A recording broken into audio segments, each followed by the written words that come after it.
नमस्कार दोस्तों, स्वागत है हिंदी और हिंदुस्तान में। मैं हूं अक्षय प्रताप सिंह। आज हमारे साथ सरेनी विधानसभा की सबसे बड़ी हस्तियत हम कह लें, सबसे बड़ी शख्सियत है हमारे साथ, अशोक सिंह जी हैं। इंटरव्यू इनका लेना बहुत ज़रूरी इसलिए था क्योंकि आदरणीय यहाँ से 10 साल यहाँ के विधायक रहे हैं। और आपको मैं बताना चाहूँगा कि यहाँ के सरेनी विधानसभा के जितने भी गांव हैं, हर गांव में अशोक जी की पैठ रही है, विधायक जी की पैठ रही है। हर गांव में लोग इनको अच्छे से पहचानते हैं, घर जैसा मानते हैं। लेकिन यहाँ के लोग ऐसा मानते हैं और यहाँ के पत्रकार भी ऐसा मानते हैं कि सब मीडिया से थोड़ा सा दूरी बनाकर रखते हैं।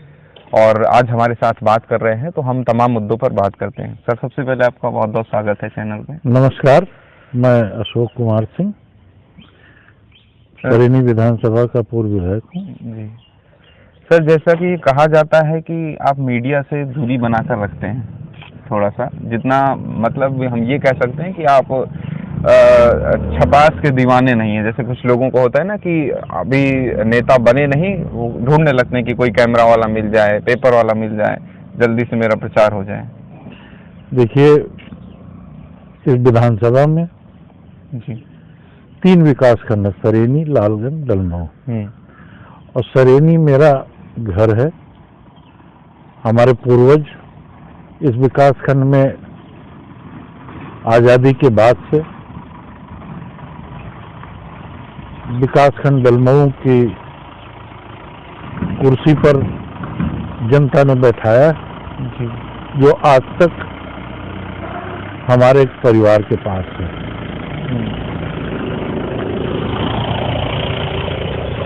मीडिया से दूरी की बात नहीं है, हमारा काम जनता की सेवा करना है।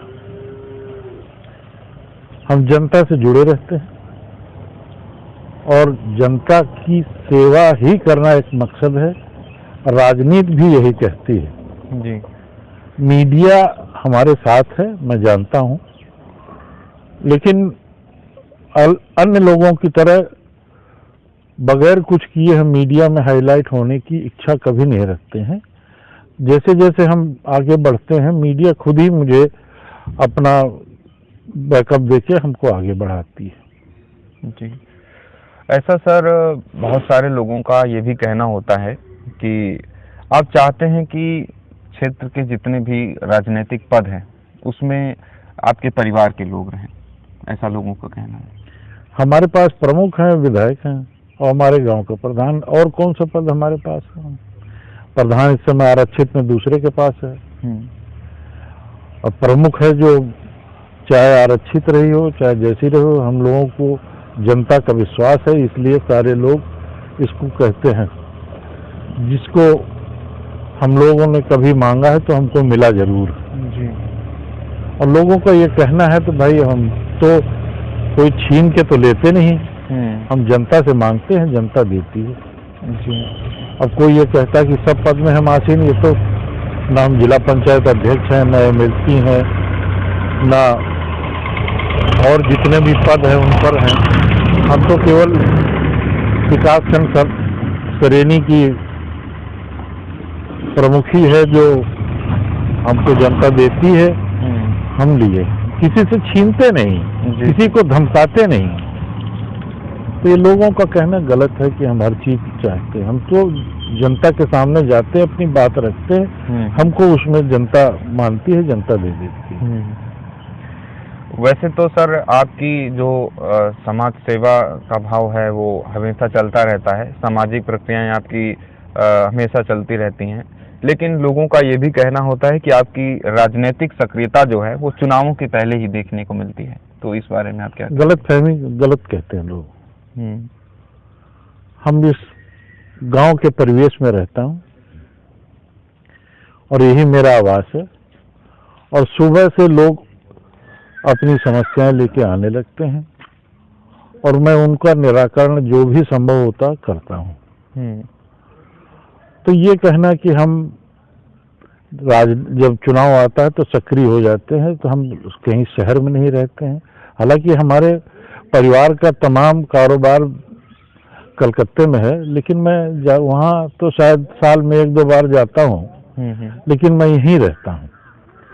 तो सक्रियता तो मुझे बनी ही रहती है। इतने लोगों के प्रेम भाव है कि लड़की की शादी हो, तिलक हो, बारात हो, लोग अपेक्षा करते हैं कि हम उनके यहाँ जाएं। तो इसका मतलब ये थोड़ी कि हम सक्रिय हो जाते हैं, हम तो हरदम शादी विवाह निमंत्रण में घूमते रहते हैं। तो जैसा सर अभी आपने कहा कि लोगों के पास समस्याएं होती हैं तो आपके पास आते हैं। कई बार अगर दो चार लोगों के बीच में विवाद हुआ तो आपके पास आते हैं कि आप कुछ समाधान देंगे। तो ऐसा लोग कहते हैं कि आपका जो आप समाधान देते हैं उसमें आप एक पक्ष को ही समाधान नहीं देते, मतलब एक पक्ष की तरफ पूरा न्याय नहीं करते, आप इधर भी साथ देते हैं और उधर भी साथ देते हैं। देखिए, मेरा ये मानना है, जो विवाद होता है वो लोग आपस में ही कहीं एक गांव में रहते होंगे और वो रहेंगे भी आगे भी। इसलिए मेरा मानना है कि इनको किसी भी तरह से सुलह समझौता करा के शांतिपूर्वक रहने का मार्ग दिया जाए। कोई आया, हमने जरूर उससे पूछा कि कैसे क्या समस्या है, तो अगला जब बताया तो मैं दूसरे को भी कोशिश करता हूं कि सब लोग मिल बैठ के इसको समस्या को हल कर लें। उसके बाद भी कभी कभी ये समस्या आ जाती है कि दोनों पक्ष हमारी बात नहीं मानते, तो हम उनको ये सलाह देते कि भाई थाना खुला है, अदालत खुली है, चले जाओ। लेकिन जितना संभव हो दोनों पक्षों को मिला के बैठा के उसको निपटा के, इसलिए रहेंगे तो यही ना। दो पक्ष जो लड़ते हैं, कोई दिल्ली से आके तो लड़ेगा नहीं। सही बात है। बगल बगल के गांव घर के लोग हैं, आपस में लड़ गए तो उनको ये हम थोड़ी कहेंगे कि आप यहाँ जाओ वहाँ जाओ, बैठ के तय कर लो। अगर नहीं समस्या हल होती है तो आप अदालत चले जाओ, थाना चले जाओ। और ये कोई दिल्ली से आके यहाँ नहीं लड़ने वाला हमारे गांव में कि फलाने से हम दिल्ली से आके लड़े तो हम गांव वाले साथ दिल्ली वाले को पगा देंगे। यहाँ सब आपस के लोग हैं, इसलिए कि हम चाहते हैं कि लोग आपस में मिल बैठ के रहें। और कभी विवाद तो होता ही रहता है, जहाँ चार दो बर्तन होते हैं वहाँ आवाज तो आती ही। वैसे सर बीच में सोशल मीडिया में कुछ ऐसी खबरें देखने को मिली या फिर अफवाहें थी, क्या था पता नहीं, कि अशोक सिंह जी किसी दूसरे पार्टी से टिकट की तलाश में हैं। तो क्या ये सच है या फिर जीना मरना कांग्रेस के साथ? देखिए, अफवाहों और हवाओं का कोई रोक नहीं।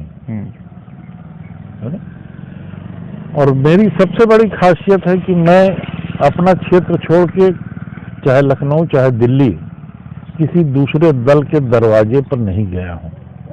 मैं कांग्रेस में हूं और कांग्रेस में रहूंगा और कांग्रेस की से ही चुनाव लड़ने की कोशिश कर रहा हूं। ये आला कमान का काम है, क्या करते हैं। तो सर आप यहाँ से एक लंबे समय तक विधायक रहे हैं, तो क्या आप मानते हैं कि ये जो बीच का समय था जिसमें आप विधायक नहीं थे, तो उस समय बहुत सारे ऐसे काम हुए जो नहीं होने चाहिए थे, या फिर बहुत सारी परियोजनाएं रुकी रह गईं, विकास कार्य नहीं हुए? अब ऐसा तो फिलहाल इतनी जल्दी बता देना नहीं संभव, लेकिन जो भी विकास दिख रहा है, चाहे रेल कोच हो, चाहे ये जो सड़क से आप आए हैं अभी बन रही है, एक बनी हुई सड़क है, ये सब 2007 की प्रस्तावित सड़कें थी। और भारत सरकार कांग्रेस के और दलों के समर्थन से चल रही थी।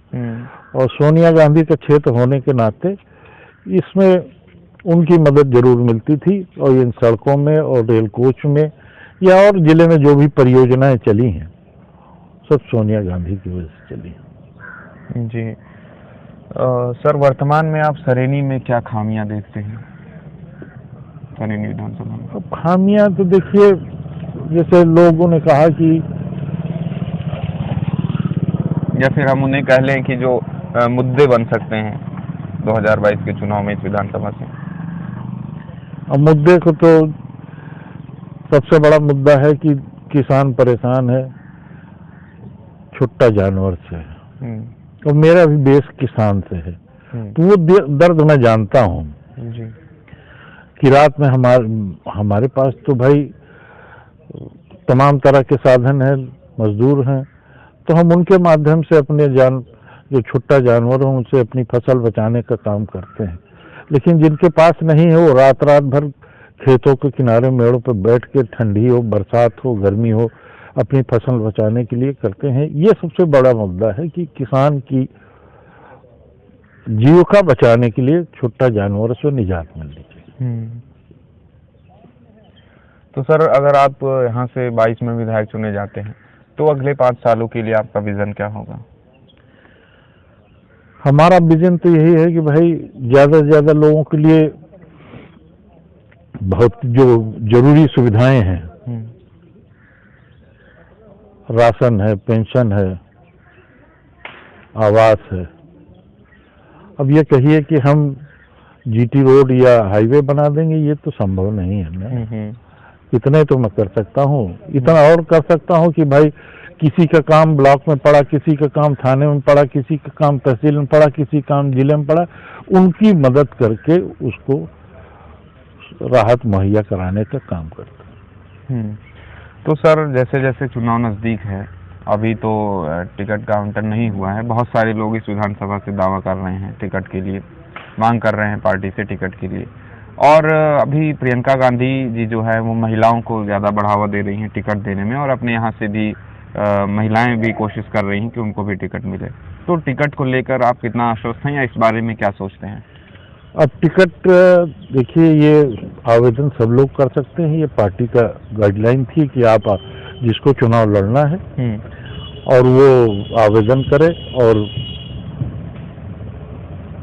उसमें आला कमान के सामने जो हमको पता लगा है कि सर्वेक्षण हो रहे हैं, तो जो सर्वेक्षण में रिजल्ट आएगा आला कमान तय करेंगे क्या करना है। सर्वे हो रहे हैं, कोई बताया 1 सर्वे हो रहा है, कोई 2 बताया, 3 बताया। अच्छा, कुछ पता लगा छत्तीसगढ़ के लोग आए हैं, कुछ पता लगा दिल्ली के लोग आए। तो हम तो ये मानते हैं कि सर्वे हो रहा है, जो सर्वे में रिजल्ट आएगा उसको तय किया जाएगा। सर, आप पार्टी में बहुत पुराने नेता हैं, हमारे क्षेत्र से भी, और अगर हम कहें कांग्रेस के सबसे बड़े नेता हैं यहाँ पे क्षेत्र में। तो सर, आप प्रियंका गांधी के आने से अब जिस प्रकार से उनकी सक्रियता देखने को मिल रही है, पार्टी में आप क्या बदलाव देखते हैं? पार्टी कहाँ आगे जाएगी? देखिए, ये रायबरेली कांग्रेस का गढ़ रहा है। 2004 से सोनिया गांधी के आने के बाद से, ये 2004 के पहले और इंदिरा गांधी की हत्या होने तक ये कांग्रेस का गढ़ रहा है। और यहाँ आला कमान, चाहे राहुल जी हों, चाहे प्रियंका जी हों, चाहे सोनिया जी हों, उनकी सक्रियता रहती है। तो हम लोगों के लिए और जनपद के अलावा ज्यादा हमको जानकारी है कि हमारे नेता इस जनपद के लिए कितना जरूरी है। और बदलाव की बात तो 2004 से ही हम लोग महसूस कर रहे हैं। कभी कोई लैपटॉप से ले जा रहा है, कोई हिंदू के नाम पे ले जा रहा है, लेकिन उन लोगों ने कभी इस तरह से काम नहीं किया है। सबको लेके चलने की बात की, इसलिए उनकी सक्रियता जरूरी है। जी। तो राहुल गांधी जी और प्रियंका गांधी जी में ज्यादा बेहतर नेतृत्व क्षमता आपको किसमें दिखती है? दोनों अपनी अपनी जगह बहुत तेज है। ये दूसरे दलों का प्रचार है कि राहुल जी कुछ नहीं जानते। हमारे सबसे बड़े लीडर वही हैं। और राहुल जी का विजन के परेशान होने के बाद दूसरे दलों ने उनके खिलाफ तमाम तरह की अफवाहें फैलाकर उनको नाकाम साबित करने की कोशिश की। देश में एक ऐसा ही शख्स है अकेला जो सत्ताधारी दल से पूरी क्षमता से लड़ रहा है, और मैं समझता हूं कि कभी न कभी तो सफलता मिलेगी। अब वैसे अगर आप सत्ताधारी दल की बात कर रहे हैं तो उसके खिलाफ एक गठबंधन ममता जी बना रही हैं, जिसमें कांग्रेस। देखिए, ये हाई लेवल की बात है, इस विषय में हम कुछ नहीं कर पाएंगे क्या होगा। हम तो रायबरेली जनपद के एक विधानसभा का नेतृत्व कर चुके हैं, और यहाँ के विषय में हम कुछ कर सकते हैं। देश में और प्रदेश में कौन क्या कर पाएगा, ये हमारे उच्च स्तरीय नेताओं की बात है, वो लोग तय करेंगे क्या होगा। वैसे सर, आपसे जितने भी हमें इस क्षेत्र को लेकर के सवाल पूछने थे वो तो पूरे हुए। एक हम थोड़ा सा हट करके सवाल पूछते हैं, वो भी क्षेत्र का ही मुद्दा है। अपने यहाँ से ही विधायक रहे भाजपा के सुरेंद्र सिंह जी, जो एक मिशन के तहत काम कर रहे हैं, बैसवाड़ा जनपद बनाओ अभियान। तो इस बारे में हम आपकी एक छोटी सी प्रतिक्रिया चाहते हैं, और आप क्या चाहते हैं इस विषय में, आप क्या सोचते हैं, क्या चाहते हैं? देखिए, ये उनका मिशन है और जनपद बनता है तो कोई नुकसान नहीं है, लेकिन इसकी एक प्रक्रिया होती है, उसकी प्रक्रिया के अपनाए बगैर इसमें सफलता मिलना बड़ा मुश्किल है। अब वो संघर्ष कर रहे हैं और हो सकता है एक दिन उनको सफलता मिल जाए। जी ठीक है सर, हमसे बात करने के लिए और हमें समय देने के लिए धन्यवाद। आपने मौका दिया, ये तो हमारे ऊपर से हटा कि हम मीडिया से दूरी बनाए हुए, और ये हमारे लिए बहुत अच्छी बात है कि लोग ऐसा मानते हैं आप किसी से बात नहीं करते, और आपने ऑन कैमरा सभी सवालों के जवाब दिए। बहुत बहुत धन्यवाद सर, नमस्कार।